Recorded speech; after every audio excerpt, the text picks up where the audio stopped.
ನ್ಯಾಯಾಲಯಗಳು ಯಾವ ರೀತಿ ತೀರ್ಪನ್ನು ಕೊಡ್ತಾರೆ. ಈಗ ನೋಡಿ, ಅಲ್ಲಿ ಅವರು ರೀಕೌಂಟ್ ಮಾಡಿದಾಗ ಅವ್ರಿಗೆ 250 ಜಾಸ್ತಿ ಬರುತ್ತೆ ಅಂತಂದ್ರೆ ಏನರ್ಥ ಇದೆ?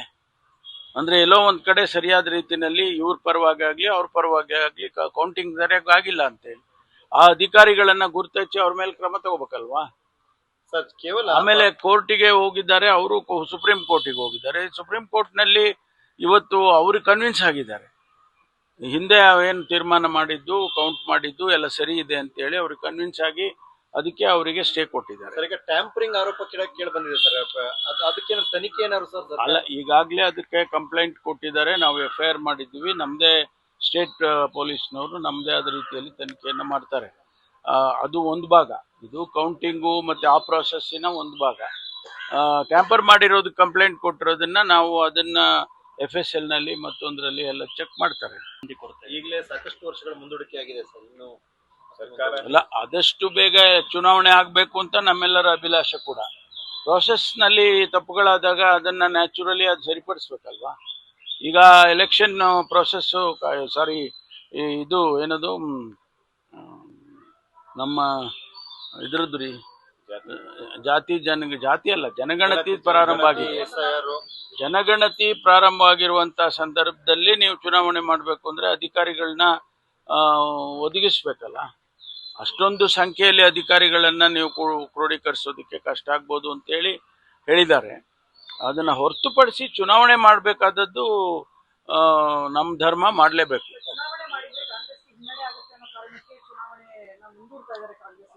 ನೋಡಿ, ಏನೋ ಹೇಳ್ತಾರಲ್ಲ, ಊರಿಗೆ ಮುಂಚೆನೆ ಎಲ್ಲ ಏನೋ ಹೇಳಿದ್ರು ಅಂತ, ಮಗು ಹುಟ್ಟಕ್ಕೆ ಮುಂಚೆನೆ ಕುಲ ವಿವರಿಸಿದ್ರು ಅನ್ನೋ ಥರ ಇವರು ಚುನಾವಣೆ ರಿಸಲ್ಟ್ಸೇ ಇವರೇ ಹೇಳಕ್ ಶುರು ಮಾಡ್ಬಿಟ್ರೆ ಹೆಂಗಾಗುತ್ತೆ?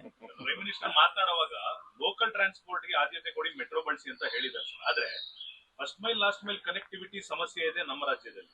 ಎರಡನೇದು, ಅತ್ಯಂತ ಹೆಚ್ಚಿನ ಮೆಟ್ರೋ ದರ ನಮ್ಮ ನಗರದಲ್ಲಿರುವಂಥದ್ದು. ಇದನ್ನ ಯಾವ ತರ ನೋಡ್ತೀವಿ ಸರ್? ಈಗ ಇನ್ಫ್ರಾಸ್ಟ್ರಕ್ಚರ್ ಡೆವಲಪ್ಮೆಂಟ್ ಮಾಡೋದೇ ಆದ್ಯತೆ. ಮೆಟ್ರೋಪಾಲಿಟನ್ ಸಿಟೀಸ್ ಅಲ್ಲಿ ಪಬ್ಲಿಕ್ ಟ್ರಾನ್ಸ್ಪೋರ್ಟನ್ನು ಹೆಚ್ಚೆಚ್ಚು ಮಾಡಬೇಕು ಅನ್ನೋ ಒಂದು ಕಾನ್ಸೆಪ್ಟು ನಮ್ಮ ಒಂದು ರಾಜ್ಯಕ್ಕಷ್ಟೇ ಸೀಮಿತ ಆಗಿಲ್ಲ. ಅದು ಇಡೀ ದೇಶದಲ್ಲಿ ಎಲ್ಲ ಮೆಟ್ರೋಪಾಲಿಟನ್ ಸಿಟಿನಲ್ಲಿ ಪಬ್ಲಿಕ್ ಟ್ರಾನ್ಸ್ಪೋರ್ಟನ್ನು ಜಾಸ್ತಿ ಯೂಸ್ ಮಾಡಿ ಅಂತ ನಾವು ಕೂಡ ಅದನ್ನೇ ಹೇಳ್ತೀವಿ. ಆದರೆ ಅದು ಇನ್ಫ್ರಾಸ್ಟ್ರಕ್ಚರ್ ಆಗಬೇಕಲ್ಲ. ಈಗ ಉದಾಹರಣೆಗೆ ನಾನು ತುಮಕೂರಿಗೆ ಮೆಟ್ರೋ ರೈಲ್ ತೊಗೊಂಡು ಹೋಗಬೇಕು ಅಂತೇಳಿ ನಾವು ಫಿಸಿಬಿಲಿಟಿ ಸ್ಟಡಿ ಮಾಡಿಸ್ದೋ. ಅದಾದಮೇಲೆ DPR ಬಹುಶಃ ಇನ್ನೊಂದು ವಾರದಲ್ಲಿ DPR ಕೊಡ್ತಾರೆ. ಅದಾದಿ ಈಗ ನಿಮಗೆ 60-70 ಕಿಲೋಮೀಟರ್ ದೂರದಲ್ಲಿ ಮೆಟ್ರೋ ಕನೆಕ್ಟಿವಿಟಿ ಕೊಟ್ಟರೆ ಜನದ್ದು ಇಲ್ಲಿ ಈ ಬೆಂಗಳೂರಿನ ಮೇಲೆ ಒತ್ತಡ ಕಮ್ಮಿ ಆಗಲ್ವಾ? ಈಗ 1,00,000 ಜನ ಮೇಲೆ ಬರ್ತಾರೆ ಪ್ರತಿ ದಿವಸ ತುಮಕೂರಿಂದ ಬೆಂಗಳೂರಿಗೆ.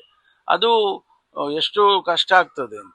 ಮೆಟ್ರೋ ಕನೆಕ್ಟಿವಿಟಿ ಕೊಟ್ಟರೆ ಅವರೆಲ್ಲ ಅಲ್ಲೇ ಮನೆ ಮಾಡಿಕೊಂಡು ಟ್ರಾನ್ಸ್ಪೋರ್ಟಲ್ಲಿ ಬರ್ತಾರೆ, ಹೋಗ್ತಾರೆ.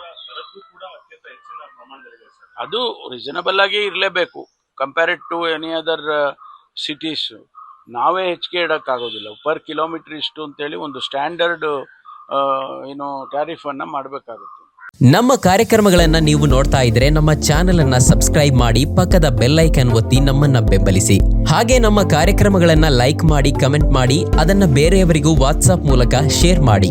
ನೀವು ಹೀಗೆ ಮಾಡಿದಾಗ ನಮ್ಮ ಚಾನೆಲ್ ಮತ್ತಷ್ಟು ಜನರಿಗೆ ತಲುಪಲು ನೀವು ನಮ್ಮೊಂದಿಗೆ ಸಹಕರಿಸಿದ ಹಾಗಾಗುತ್ತೆ. ಇದು ನೀವು ಯಾವುದೇ ಖರ್ಚಿಲ್ಲದೆ ಕೆಲವೇ ಸೆಕೆಂಡುಗಳಲ್ಲಿ ನೀಡಬಹುದಾದ ಸಹಕಾರ. ಧನ್ಯವಾದಗಳು.